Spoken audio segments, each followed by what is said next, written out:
कई सौ जनाजे असां भी पढ़े भी ने पढ़ाए भी ने तुसी भी पढ़ते हो। ज़रा गल तवज्जो नाल सुनियो सारे। जो इमाम साहब जनाजा पढ़ान लगते हैं तो इमाम साहब के कन में ना कोई बंदा आके ना वो एक गल करता है।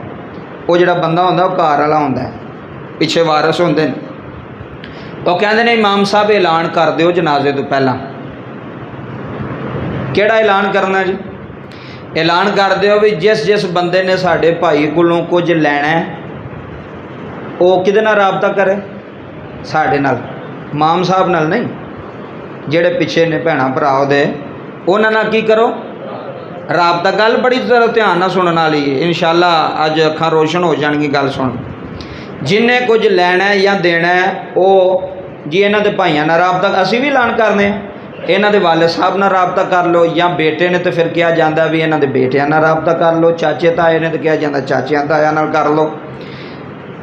राबता इन्हां नाल कर लवो तो जिन्हें कुछ लैना या देना ये उन्हां दी तरफों कर्जा देणगे। ऐसा नहीं गल है ना जी।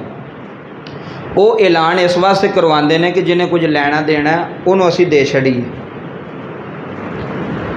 मरण तो बाद ऐलान किया जाता जी फलाने की तरफों जिन्हें कुछ लैना देना फलाने भाई नाल राबता कर ले, और वो नाल बंदे राबते कर दो, कहना जी ठीक है मैं देंगा, और कोई देंदे भी है ना। जदों बंदा मर गया उदों तो सारे ऐलान करवाया है, तो जदों जिंदा सी उदों क्यों नहीं आखिया? एक मिनट ज़रा गौर करना ही। बंदा जी मर गया, कर्जा बड़ा सी बंदे ते, भरा भी अगे आ गए, चाचे ताए भी सारे आ गए, भाई जी साडे नाल राबता करो जी, किसे लाख रुपया लैना असीं देंगे, 2 लाख लैना है असीं देंगे, 3 लाख लैना है असीं देंगे। एक मिनट वास्ते सोचो भी जदों वो जिंदा सी उदों तो तुहानूं आंदा रहा सी भी मेरे ते कर्जा है तो कर्जा ला छड़ो, उदों तो तुसीं मन्ने नहीं, उदों तो तुसीं एहसास नहीं किया, उदों तो तुसीं आख्या आप ही लाना ही। हुण वो बेचारा मर गया, दुनिया तो टुर गया, हो सकता टेंशन च मर गया होवे, हो सकता टेंशन च टुर गया होवे भी मेरे ते इन्ना कर्ज है। बड़े बड़ी दुखी दुनिया है, बड़े बड़े मकरूज बंदे ने जिहड़े दुनिया तो टुर गए ने ऐसे टेंशन च वे लाना किवें में चढ़ गया। उदों किसी नहीं आख्या वे भाई जी साढ़े भाई का किंदे किते पैसे देने, 2 लाख देने या साड़ी जेब च पड़ भाई दे अपना कर्जा, तू अपना ज़हन फ्रैश रख, तू अपने ते बोझ ना बना। वो मरण तो बाद ऐलान करवाते हैं सारे। मरण तो बाद भरा भी बन जान, चाचे भी आते हैं, भरा भी आते, प्यो भी आता, पुत्र भी आते, असीं देंगे जी। तो जिंदियां किन्ने देना सी? और मैं क्या हो सकता जिंदियां देंदे तो यदी जिंदगी वध जाती, लेकिन जिंदियां दे कर्ज कोई नहीं जे देंदा, मोयां तो उत्थे ऐलान करवा छड़दे ने जनाजियां ते। बड़ी वड्डी गल है सोचने वाले बंदे वास्ते।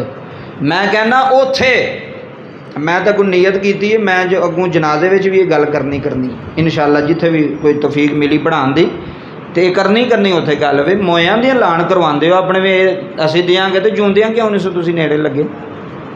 जिंदियां तुहानूं नहीं सी पता इन्हें किते किते देने, तो उन्हें दसिया भी सी तुहानूं, ते तुहानूं फिर भी वो हया नहीं आई, शर्म नहीं आई। हुण पता क्यों ऐलान करवाते पे ने? हुण अपना नक बचाने वास्ते, इज्जत बचाने वास्ते। मोयां दा एहसास नहीं करीदा, एहसास जिंदियां दा हुंदा है। मैयत दा एहसास की करना पे?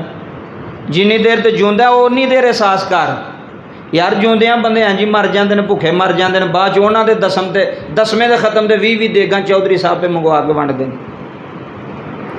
जदों माड़ा भरा मर गया फिर फ्रूट आ रहा मस्जिद च जी, खत्म वास्ते जी, देगां आ रही बिरयानी दियाँ, लंगर पे पकदा है। उहदे मरण तो बाद जिंदियां किसी उहदे बच्चे ने भी नहीं पूछया, जिंदियां किसी उहदे कर्जे ने भी पूछा भी तेनों परेशानी केड़ी है? पुछदा जो कोई सच्ची दसे हो? कोई नहीं पुछदा। हर बंदा अपनी जिंदगी च मस्त, वो कहता मैं ठीक रहां मेरे बच्चे ठीक रहन, बस इन्नी क जिंदगी है उसकी। मैं रवां ठीक तो मेरे बच्चे ठीक रहन, दूसरे भैणां भरा रिश्तेदार हो जिथे मर्जी पे टिकण, सानू की लगे किसी ना। जिंदियां कदर करनी चाहिए, मोयां दी नहीं कदर करनी। उदों ऐलान करवाते पे, जेड़ा बंदा जिंदा उन्होंने पुछ भी तेरे बच्चों रोटी खाधी? कोई नहीं। कपड़े लियाते नहीं? कोई नहीं। जुत्ती लियाती आ कि कोई नहीं। जिंदियां दी कदर, मोयां दी नहीं। अगली बात सुनो।